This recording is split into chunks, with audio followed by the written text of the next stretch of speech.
اور قائد کی جو مین ٹیم ہوتی ہے ان کی نظر اپنی منزل پر ہونی چاہیے. جو فلاحی تنظیم ہے اس تنظیم کا بنیادی مقصد کسی چھوٹی سی بستی کے اندر، کسی گوٹ کے اندر، کسی چک کے اندر، کسی محلے کے اندر یا کسی شہر کے اندر یا ایز اے ہول کسی بھی ملک کے اندر وہاں کے ہی وسائل سے، موجود لوگوں کے وسائل سے انہیں وہ سہولت مہیا کرنا ہوتی ہے جو سہولتیں انہیں میسر نہ ہو. لیکن یہاں ایک مغالطہ، اس کا دور ہونا بہت ضروری ہے. تنظیم اور ریاست میں بہت بڑا فرق ہوتا ہے. بالکل ریاست جو عمارت ہے وہ جوڈیشری، لیجسلیچر، ایگزیکٹو اور بعض حوالوں سے جرنلسٹ جو ہیں جرنلزم اس پر وہ بیس کرتی ہے.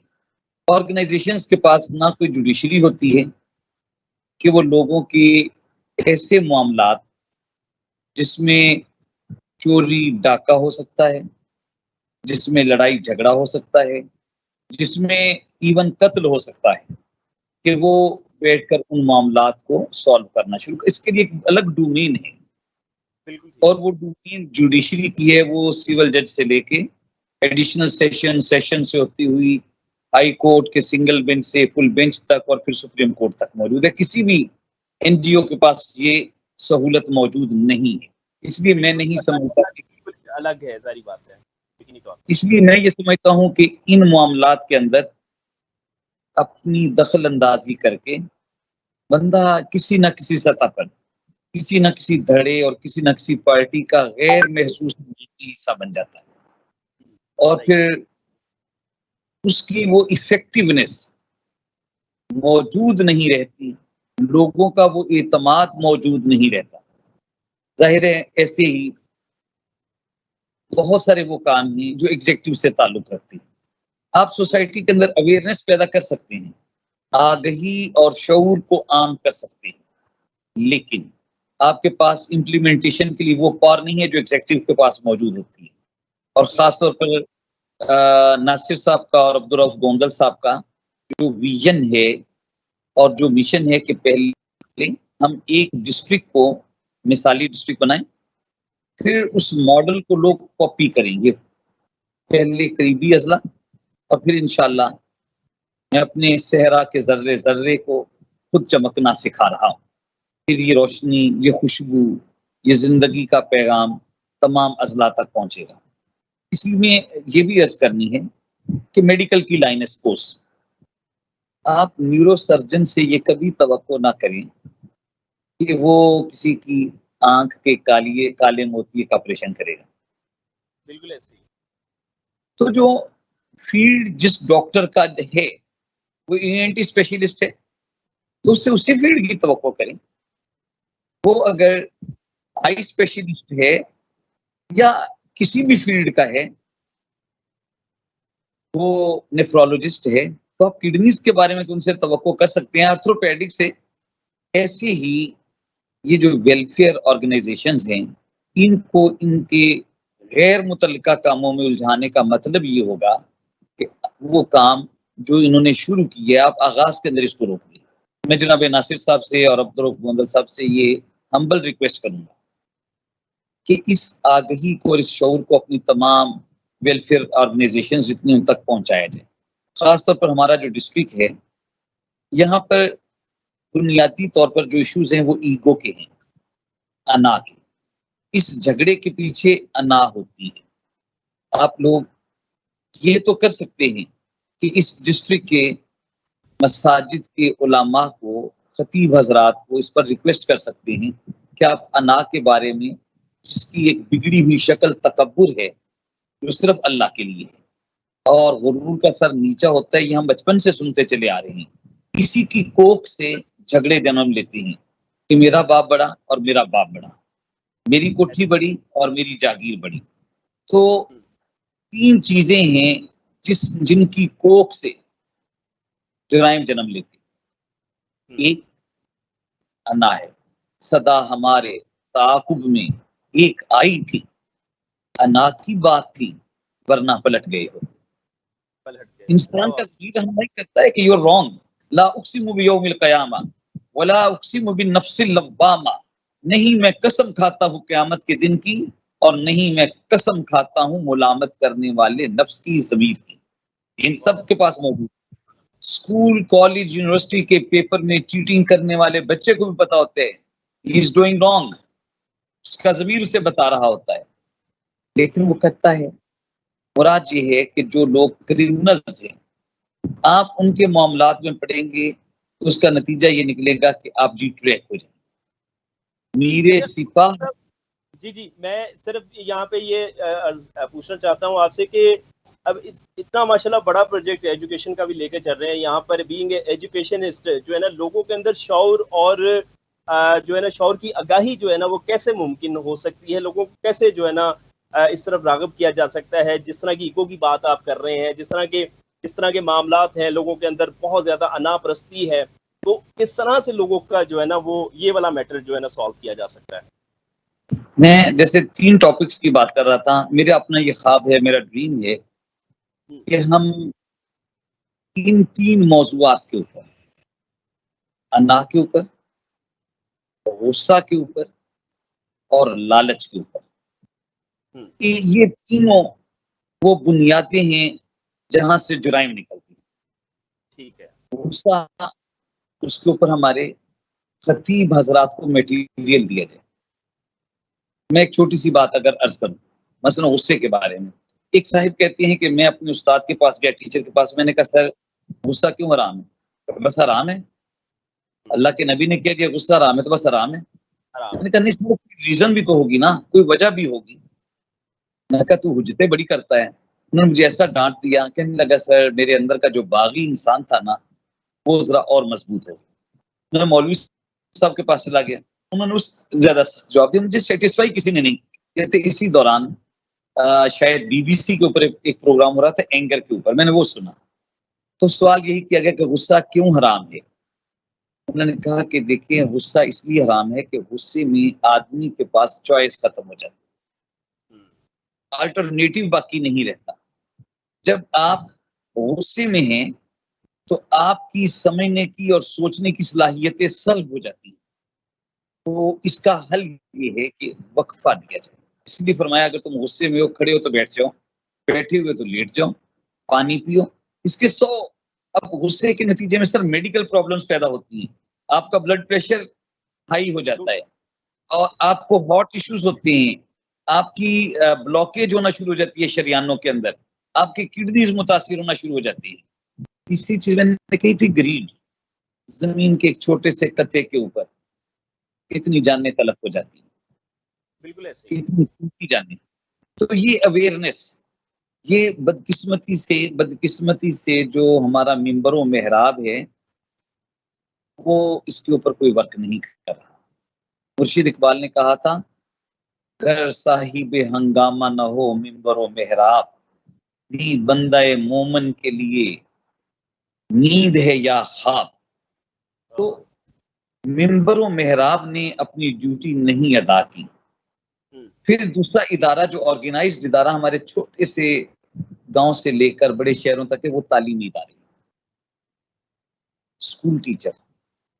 جب سوسائٹی کے اندر کوئی جرم ہوتا ہے تو مجھے لگتا ہے بینگ ٹیچر کہ زیگم تم ناکام ہو گئے، تم ناکام ہو گئے، تم اس ایجوکیشن سے وابستہ ہو، تم نے لوگوں کو یہ آگہی کیوں نہیں دی، تم نے لوگوں کو یہ شعور کیوں نہیں دیا.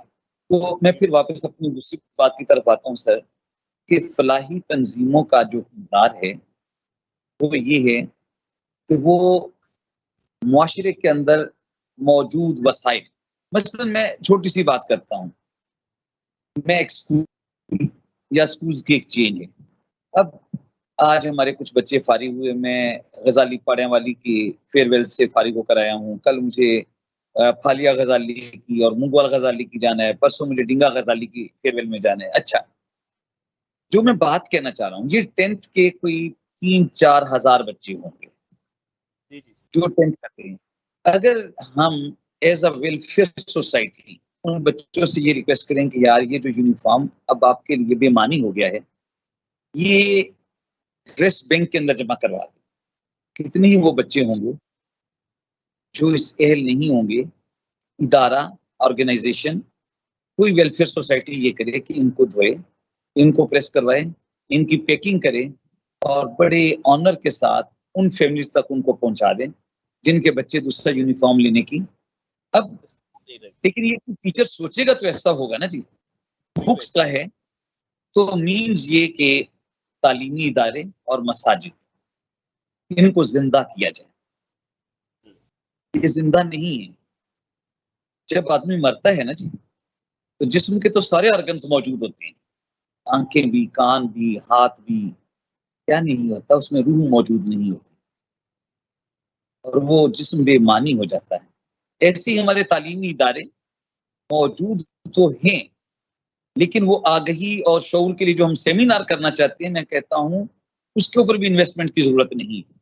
ان اداروں کے پاس جایا جائے, ان کے پاس روزانہ ایک کلاس ہے بچوں کو. ہم جو صفائی کی بات, بڑا اچھا ڈسٹرکٹ منڈی بہت دن کا کلیننس کا فیس بن رہا ہے اور یہ پاکستان اوورسیز ڈے ٹرسٹ اور PPAT جو ہے اس کا بہت بڑا رول ہے اس کے اندر. یہ کیا اسکولوں کے ذریعے نہیں ہو سکتا؟ کیا وہاں کے ٹیچرز اور پروفیسرز اس رول کو لے لیں؟ تو میں بڑا آپ کہہ لیں کہ اسٹرانگلی یہ عرض کرنا چاہوں گا کہ ہمیں کبھی بھی ویلفیئر کے کاموں سے ہٹ کر دوسرے کاموں میں انگیج اپنے آپ کو نہیں کرنا چاہیے. ہمارے پاس بہت راستے.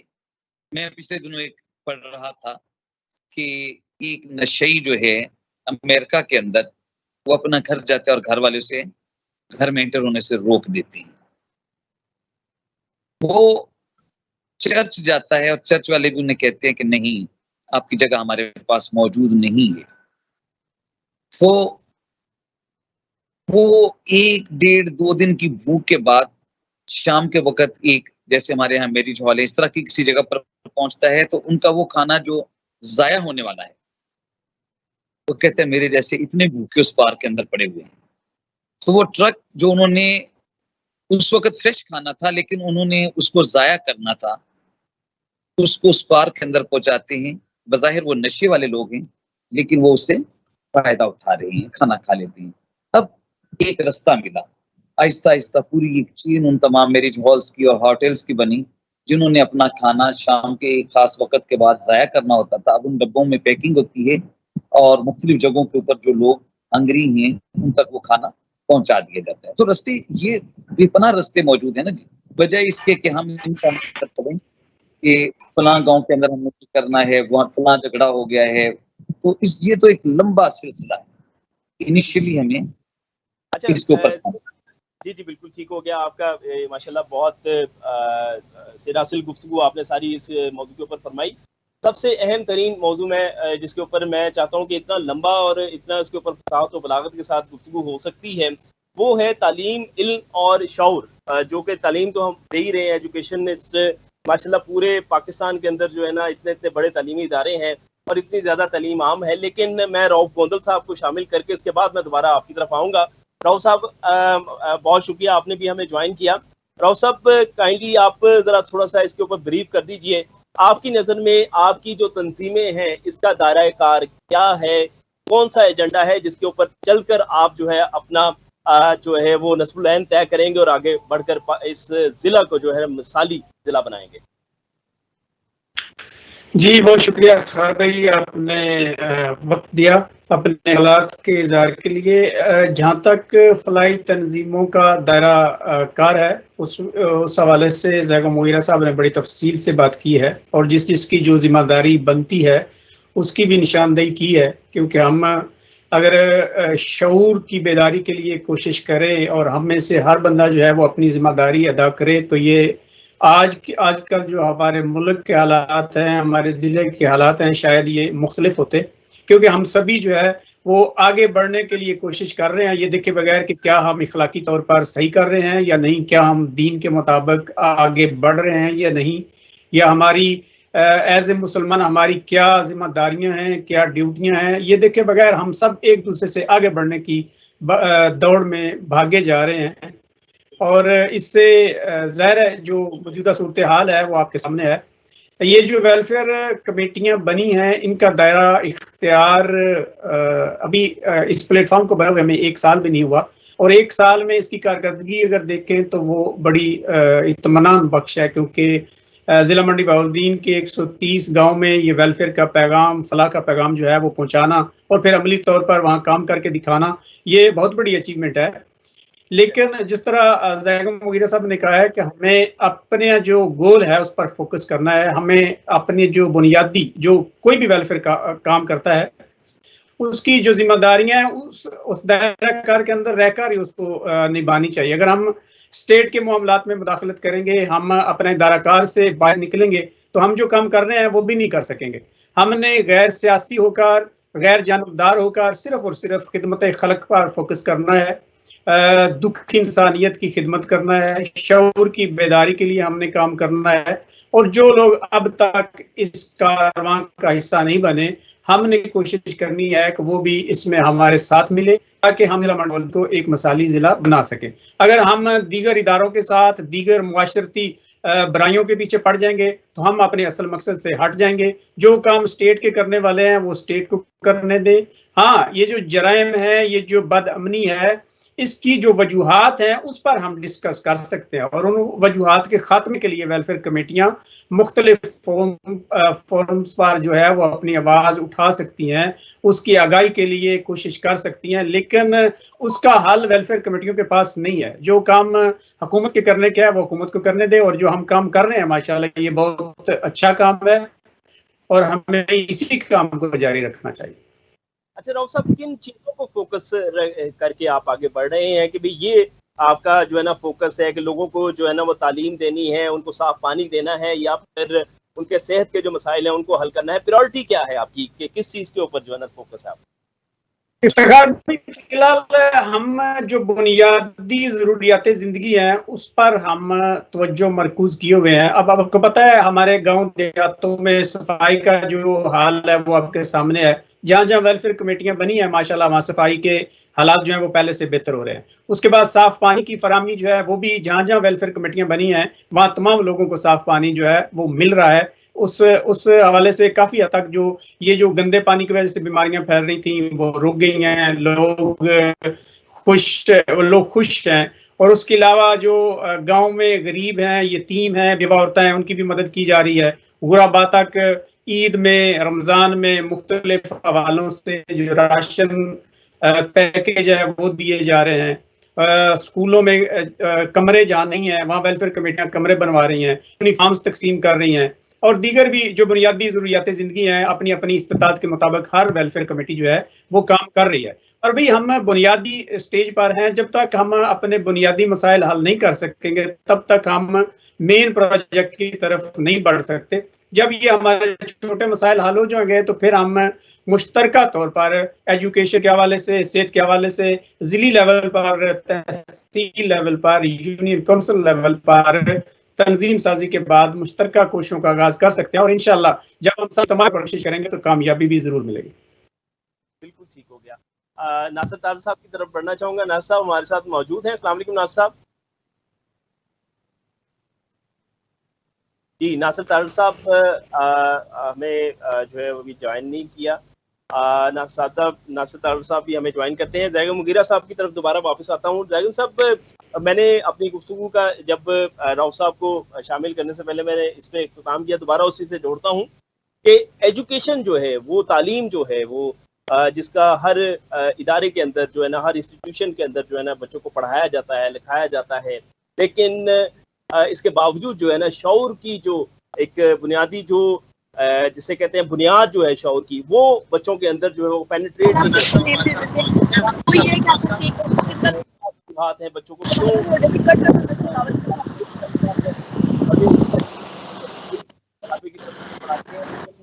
شعور سے جو ہے نا، جبکہ ہم تھوڑا سا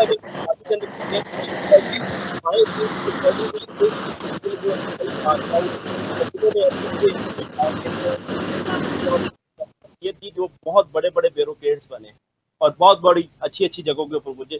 یہ بنیادی نقطہ جو ہے اس سے ہم آشکار ہونا چاہتے ہیں، اس کے اوپر آپ ذرا روشنی ڈالیں۔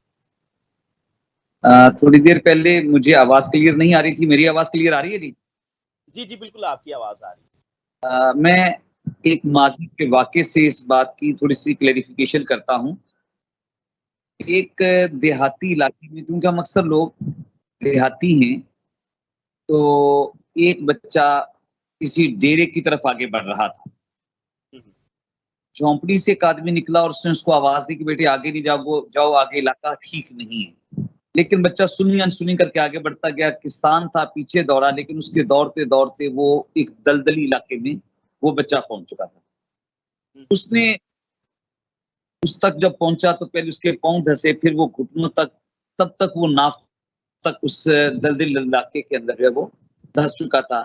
وہ چونکہ کسان اسی علاقے سے تھا، اسے معلوم تھا کہ مشکلات سے اس طرح کی کیسے نبرد آزما ہونا ہے. بچے کو اس نے نہلایا، نکالا، نہلایا دلایا اور شہر کی طرف روانہ کر دیا. اگلے دن اس کی جھونپڑی کے باہر اس دور کی سب سے بڑی قیمتی گاڑی موجود تھی. بندہ باہر نکلا، اس نے بلایا، اس نے کہا دیکھیے آپ نے میرے بیٹے کی زندگی بچائی ہے، میں آپ کو کچھ انعام دینا چاہتا ہوں. اس ان پڑھ کسان نے یہ کہا کہ صاحب اگر یہ کسی غریب کا بیٹا ہوتا تو کیا میں اسے نہ بچاتا؟ کیا میں نے اس لیے بچایا تھا کہ آپ کوئی بڑے امیر کبیر آدمی ہیں؟ وہ لاجواب ہو گیا. اس نے کہا بہرحال آپ کو انعام وصول کر لے، میرا اکلوتا بیٹا ہے، آپ نے اس کی خدمت کی ہے، میرے اوپر آپ نے احسان کیا. انہوں نے کہا میں نے بالکل آپ پر کوئی احسان نہیں کیا. That's humanity. یہ انسانیت کی بنیادی ضرورت. بہت بڑے مکالمے کے بعد جب بات ہو رہی تھی تو جھونپڑی سے ایک اور بچہ باہر نکلا. وہ اس کسان کی ٹانگوں سے لپٹ گیا. اس امیر آدمی نے کہا یہ کون ہے؟ اس نے کہا جی یہ میرا بیٹا ہے. اس نے کہا ٹھیک ہے آپ کوئی انعام نہ لیں، ایک مہربانی کر دیں، جہاں میرا یہ بیٹا پڑھے گا اس کے ساتھ ہی اس بیٹے کو آپ پڑھانا شروع کر دیں. کسان کا نام فلیمنگ تھا. فلیمنگ نے جب اس کو فلیمنگ کو امیر آدمی نے کہا تو اس نے مان لیا.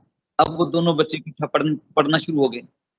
اچھا اس کا اگلا فیز یہ بنتا ہے کہ پڑھتے پڑھتے یہ وہ بچہ ہے، اس بچے کا نام تھا الیگزینڈر فلیمنگ.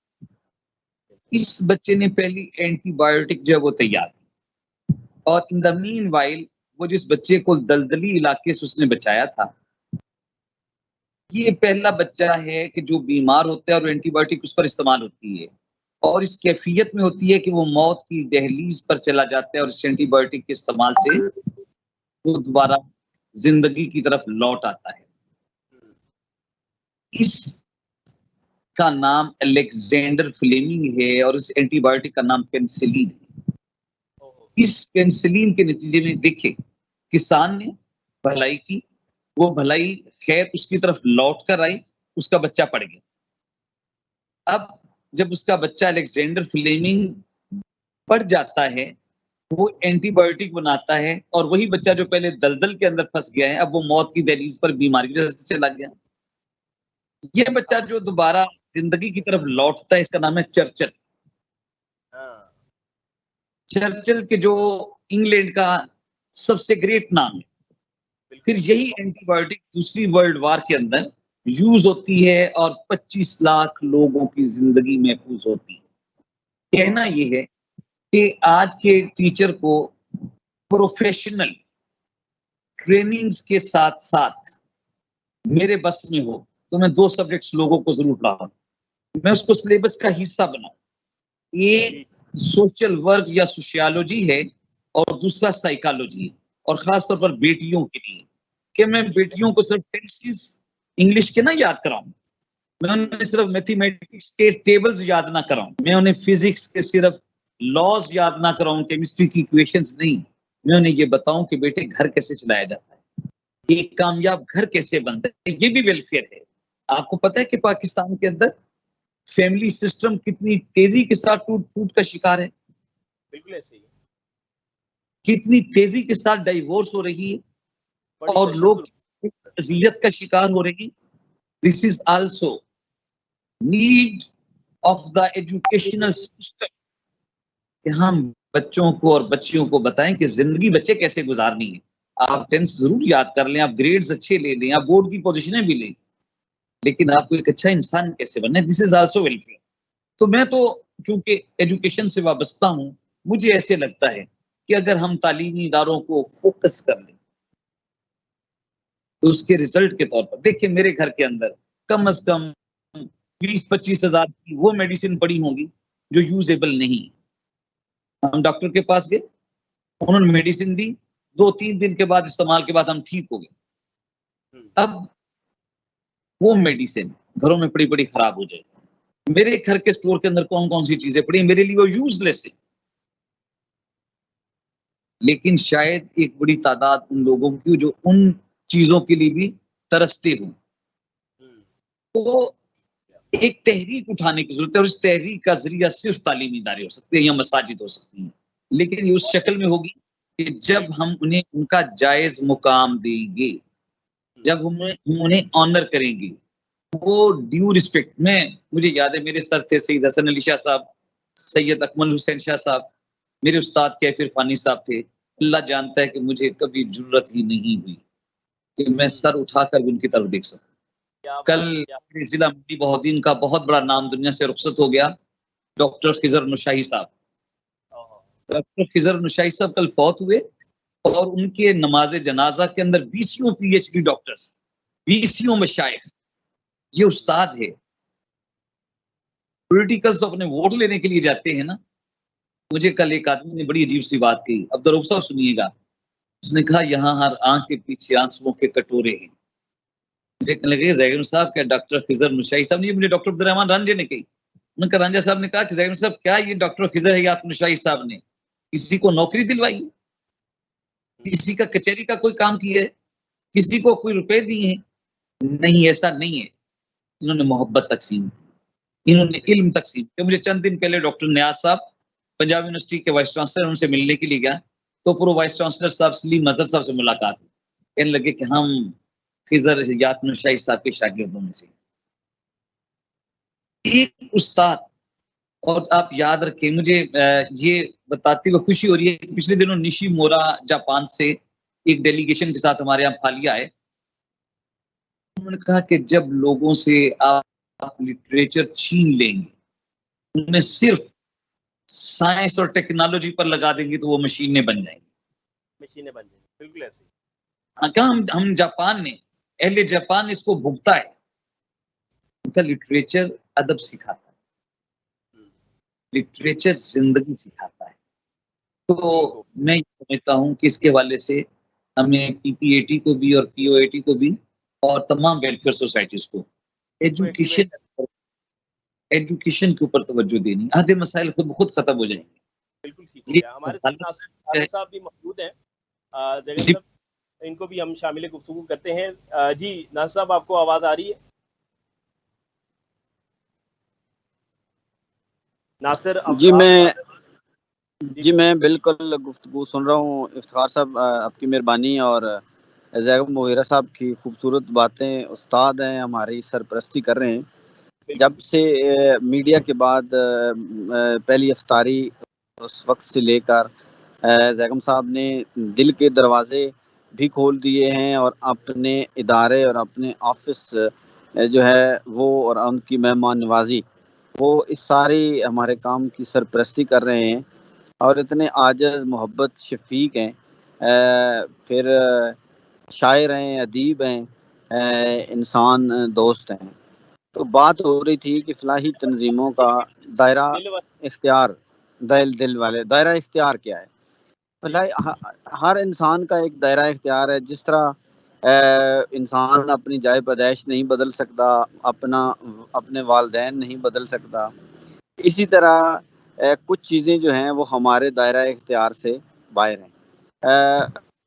وہ ہم آرمی چیف کو نہیں بدل سکتے, ہم وزیر اعظم کو نہیں بدل سکتے, ہم صدر پاکستان کو نہیں بدل سکتے, حتیٰ کہ ہم اپنے ضلع کے D P O D C او کو بھی نہیں بدل سکتے.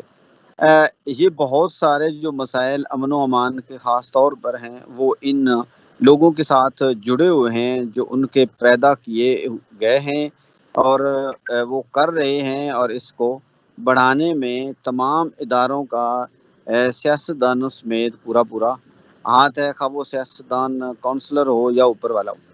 اب بات یہ ہے کہ ہم کہاں سے چلے تھے, کہاں تک پہنچے ہیں, اور ہماری منزل کیا ہے. ہماری منزل اپنے حصے کی شمع کا مقصد ہے کہ اچھائی کو بڑھانا ہے، برائی کا ذکر نہیں کرنا. اس پہ مجھے شیخ سعدی رحمۃ اللہ علیہ کی بات آئی. ایک دفعہ ان کے شاگردوں نے کہا کہ شیخ صاحب آپ جو ہے وہ آپ ہر بات میں شیخ صاحب جو ہیں وہ جس قسم کی بھی ہو تو شیخ صاحب اس میں اچھائی کا رخ جو ہے وہ نکالتے ہیں. تو آپ نے دیکھا کہ ایک بدبودار کتا ہے، اس میں سے انہوں نے کہا کہ سر آپ نے اس میں کون سی اچھائی دیکھی ہے؟ تو آپ نے فرمایا کہ دیکھو اس کے دانت جو ہیں وہ بڑے سفید ہیں. آپ دیکھیں کہ ہر انسان جو ہے جس طرح دیکھیں وہ اشفاق صاحب نے کہا کہ کسی نے کہا کہ جی یہ جو مکھی ہے اس کی 86 آنکھیں ہوتی ہیں. انہوں نے کہا کہ لکھ لعنت اس کے اوپر بیٹھتی تو پھر یہ گند کے اوپر ہی ہے. اب دیکھیں یہ انسان کی ترجیحات ہوتی ہیں. اچھائی ڈھونڈنے والے انسان جو ہے اس کو یہ قدرت کی آکسیجن، یہ خوبصورت آسمان، یہ دی ہوئی دولتیں، یہ دیا ہوا پیسہ، یہ ہماری صحت، اللہ نے ہمیں دیے وسائل، پھر ایک اس طرح کا ضلع، پھر اس ضلع میں اتنی دولت، پھر اس ضلع میں اتنا ٹیلنٹ، یہ ساری چیزیں ہمیں اللہ نے اتنی خوبصورت دی ہیں جن کو ہم موٹیویٹ کر کے نیو تنظیموں کو کریٹ کر کے کرنے والے کام جو لوگ ہیں ان کو اچھائی کے کام کرنے والوں کو فیسیلیٹیٹ کر کے تو ہم آگے بڑھ سکتے ہیں.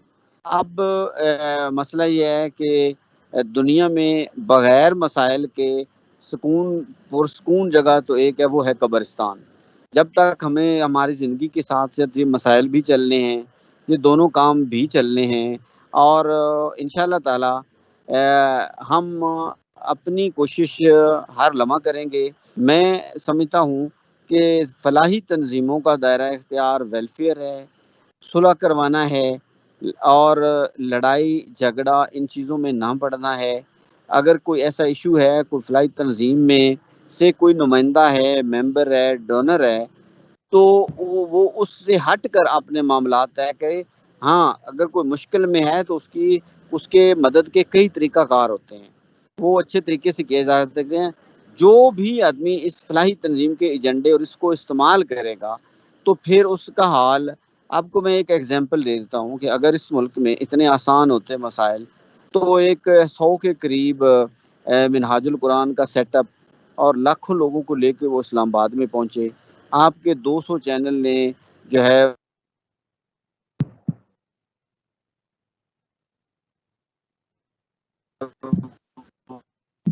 اتنا نقصان ان کی تحریک کو ہوا، کیونکہ میں فرانس میں جو ہے ان کی تنظیم کو سپورٹ بھی کرتا ہوں، کیونکہ انہوں نے بڑا پرانا ادارہ قائم کیا تھا. جہاں بھی اچھا کو کام کرے اس کو سپورٹ کرنا چاہیے. تو اب سارا کچھ وہ اس نقصان کے بعد انہوں نے کہا کہ ہم نے سیاست نہیں کرنی. ہمارا مسئلہ یہ ہے کہ ہمیں مستقل ان جو ہے وہ خطرات ہیں، ان میں سے تنظیموں میں سے جو لوگ ہیں ان کو ڈی ٹریک ہونے سے بچانا ہے، سیاسی انوالومنٹ ہونے سے بچانا ہے، نہ ہماری ڈومین کے باہر جو کام ہے ان کو اگنور کرنا ہے. تو یہ ہمیں بہت سارے چیلنجز بھی ہیں، اللہ نے ہمیں بہت زیادہ وسائل بھی دیے ہیں. تو میں یہ سمجھتا ہوں، ایک میرا سوال بھی زیغم صاحب سے ہوگا کہ سب سے پہلا جو مرحلہ ہے وہ انسان کا وہ تسخیر ذات ہے. کیا تسخیر ذات جو ہے اس کے بعد پھر تسخیر کائنات ہے؟ تو یہ آپ کیا سمجھتے ہیں کہ جو ہمیں میں تو سمجھ رہا ہوں مجھے بہت، میں ایک بات کا بڑا کھل کے اظہار کروں گا کہ ابھی تک جتنے زیادہ لوگ ہمیں اس باڈی میں یا تنظیموں میں ملے ہیں وہ جماعت اسلامی اس کے ہیں، لیکن جماعت اسلامی بھی جو ہے وہ سیاسی حوالے سے کہیں تو بالکل ڈیلیور نہیں کر پائی. جتنا کام سوشل کیا ہے وہ بھی ان کا سیاست کی نظر ہو جاتا ہے. جس طرح میں گزشتہ اس ایک 10 سال سے کہ سیاست ایک عبادت ہے اور اس میں آ کر انسان زیادہ ڈیلیور کرتا ہے. حالانکہ یہ اگر مجھے یہ احساس ہوتا پہلے سے تو مجھے چاہیے تھا کہ اس میں آتا. بہرحال بڑا سیکھا، غلطیاں کی، بے شمار غلطیاں کی. اگر مجھے زندگی میں کہیں اس کے بعد دوسری زندگی بھی ملی تو پھر میں پہلے دن سے ہی سوشل ورک ہی کروں گا، اور اب بھی یہ فیصلہ کر لیا ہے. میں سمجھتا ہوں کہ ایک میرا سوال جو میں زیغم صاحب کی طرف چھوڑنے جا رہا ہوں کہ یہ تسخیر ذات کا جو عمل ہے اس کو ہم کس طرح جو ہے وہ ان تنظیموں کے جو نمائندگان ہیں ان میں ہم اس کے اوپر کیسے کام کریں. پھر ایک ٹیم کے جو ہمیں مسائل ہیں اس کے حوالے سے، پھر اور آنے والے وقت میں جو ہے وہ ونگز کی صورت میں کاموں کے حوالے سے دیکھیں اس میں اتنے ہمارے مسائل بھی بڑے ہیں، ہمیں بہت سے کام بھی کرنے ہیں. تو انشاءاللہ تعالی اللہ تعالی ہم سب کو جو ہے وہ ہمت دے گا. اللہ تعالیٰ کی یہ کام ہے، ہم لوگ تو اس قابل نہیں ہیں. میں رؤوف صاحب اگر نہ ہوتے اس تحریک کے ساتھ تو یہاں ہم نہ بیٹھے ہوتے. اسد صاحب اگر ہمارے گھنٹوں کے حساب سے جو ہے وہ منڈی بولدین کے لوگوں کو انہوں نے پورے ضلع کو جو ہے وہ کچھ کو اینکر بنا دیا اور کچھ کو بولنا سکھا دیا. نئے لوگ آئے، ہمیں کتنے ایک سکل سامنے آئی، لوگوں میں اعتماد آیا ویلفیئر کے ساتھ. اس کے ساتھ اور بھی بہت سارے کام ہیں جو لوگوں کو آ رہے ہیں. افتخار صاحب آپ تو پاکستان پبلک ٹرسٹ کا حصہ ہیں، آپ ہمیشہ سے جو ہیں آپ ٹرسٹ کے لیے آپ کا اس میں خون شامل ہے، آپ میں اس کا پسینہ جو ہے وہ شامل ہے. خون تو اللہ نہ کرے، میں الفاظ واپس لیتا ہوں. لیکن یہ ہے کہ ہم سب لوگ جو ہیں ہمارا مقصد تو ایک ہی ہے. تو اور مقصد یہ بھی ہے ایک مین کہ ایک ٹرسٹ کو ہم ایسے لوگ اس کے والی وارث بنا جائیں، منڈی بولدین سے ایسا بورڈ بنا جائیں جو سوچنے والے ہوں. دیکھیں اب نہ اس دنیا میں رہے نام اللہ کا، تو انشاءاللہ تعالی ایسے لوگ آنا شروع ہو گئے ہیں. یہ ایک خوبصورت گلدستہ بنے گا جو اس ضلع کی خوشبو جو ہے پورے پاکستان سے نکل کر دنیا میں پھیلے گی. بالکل ٹھیک ہو گیا. زیغم مغیرہ صاحب کی طرف دوبارہ پڑھتے ہیں. زیغم صاحب بڑا اچھا اور بڑا منفرد سوال ناصر طارق صاحب کی طرف سے آپ کی طرف آیا ہے کہ تسخیر ذات جو ہے وہ کیسے ممکن ہے. ہم تسخیر کائنات کے چکر میں پڑے رہتے ہیں لیکن اپنے نفس کی جو اس کو زیر کرنے کی جو بات ہے اس کی طرف کوئی بات نہیں کرتا، اس کی طرف کوئی توجہ نہیں ہوتی. تو اس کے اوپر ذرا کائنڈلی روشنی ڈالیے آپ. یہ تو میری درخواست یہ ہے افتخار بھائی، یہ ایک الگ موضوع ہے پورے پروگرام کا. یہ پورے الگ ہے. میں یہی کہنے والا تھا، میں نے کہا بڑا لمبا پروگرام ہے اس کا. بالکل ٹھیک ہے. 2-4 منٹوں کا نہیں، اپنے من میں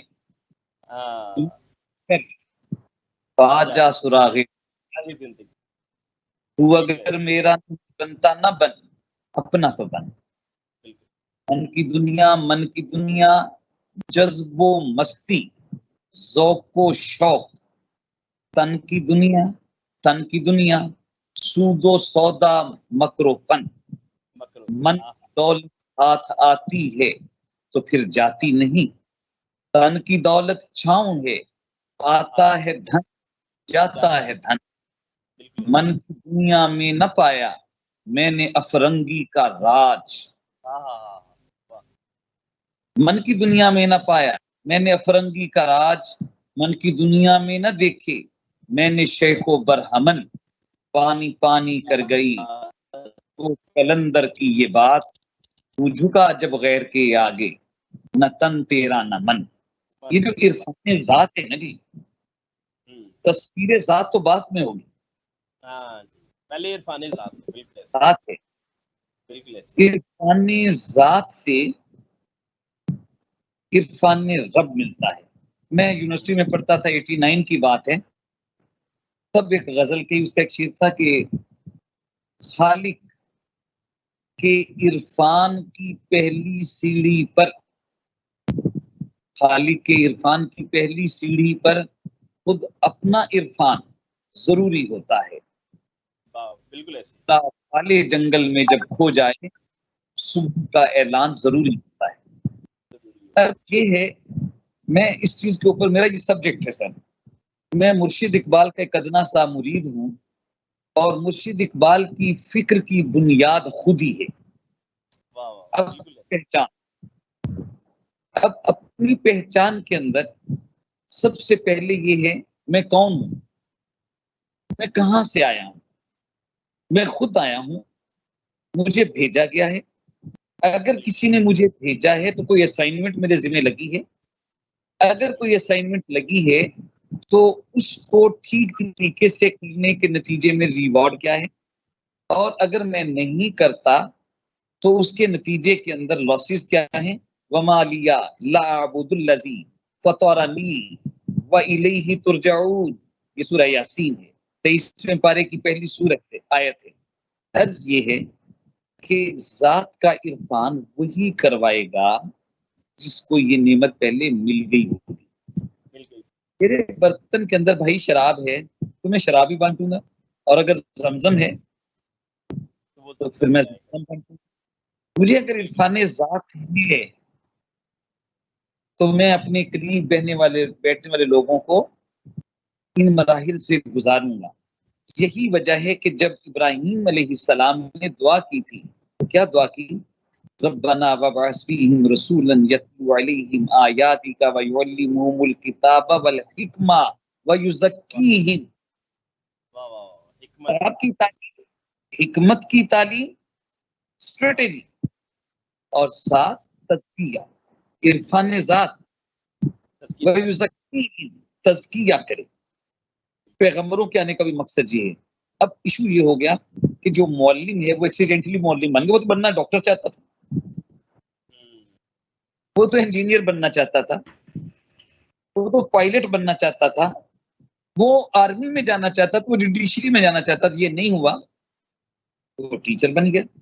وہ ٹیچر تو اس کے اندر سر فرسٹریشن ہے، اس کے اندر اینگزائٹی ہے. وہ روف صاحب کو دیکھتے انگلینڈ میں بیٹھا ہوا، اور جب عبد الروف صاحب واپس آئیں گے یا ناصر عباس تارڑ صاحب آئیں گے ان کے پاس جب کروزر ہوگی تو وہ ٹیچر دیکھے گا کہ سوسائٹی کے نارمز اینڈ سٹینڈرڈز یہ ہیں کہ وہ مرسیڈیز اور آڈی والوں کی رسپیکٹ ہے، بھاگے گا. لیکن ٹیچر اگر کل ڈاکٹر خضر نشاہی کی روانگی کا منظر دیکھ لیتا اور دیکھتا کہ کیسے لوگ چیخیں مار کر رو رہے ہیں، میرے جیسا فقیر آدمی اس کی قبر پر بیٹھا ہوا گھنٹوں آنسوؤں کے ساتھ انہیں خراج عقیدت پیش کرتا رہا. کیوں انہوں نے ہمیں سکھایا ہے. کیوں مجھے لوگ کہنے لگے کہ یہ آستانہ عالیہ پر آپ، میں نے کہا بابا آستانہ عالیہ کون سا جو نا وہ بینڈ جگہ ہے. عرض یہ ہے کہ عرفان ذات کے اندر میں اگر یہ کہوں کہ خود آگہی ہے، عرفان ذات میں خود احتسابی ہے. خود آگہی اور چیز ہے، خود احتسابی اور چیز ہے. آج مثلا میرا پرابلم کیا ہے، میں اپنے بارے میں کوئی بات سوچنے کی بجائے میں دوسروں کے بارے میں سوچوں. خدا ہیں لوگ گناہ و ثواب دیکھتے ہیں. تو ہم تو روزی روزے حساب دیکھتے ہیں. خدا ہیں لوگ گناہ و ثواب دیکھو. بابا یہ اللہ کا کام ہے، اس نے فرشتوں کو لگایا. تمہاری کیا ڈیوٹی ہے کہ تم ان کے اوپر سی آئی ڈی انسپیکٹر بن جاؤ؟ پیغمبر کریم نے تو لوگوں کے ضمیر ان کے انسپیکٹر بنائے تھے، اور لوگ خود حاضر ہوتے تھے، حضور فلاں کام ہو گیا، فلاں کام ہو گیا. تو بڑا خوبصورت موضوع ہے جی، اس کے اوپر بات ہونی چاہیے. انشاءاللہ اور ہم بعد میں ایک پورا اس کے اوپر پروگرام رکھیں گے، تذکیر ذات اور نفس کی جو حالتیں ہیں، اور پھر اس کے متعلق جو آگاہی ہونی چاہیے انسان کو. سب سے پہلے تو اپنی ذات کی جو ہے نا وہ بات ہونی چاہیے کہ انسان کیا ہے اور اس کی تربیت کیسے ہو سکتی ہے. اور پھر سب سے اہم بات جو بھی آپ نے عرفان ذات کی بات کی، سب سے پہلے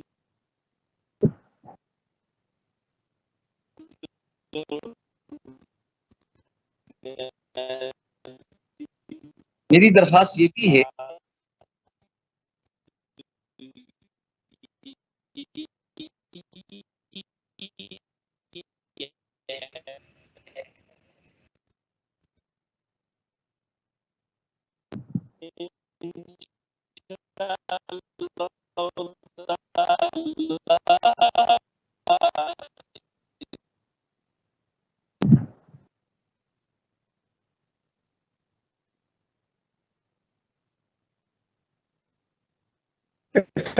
آپ کی آواز نہیں آ رہی.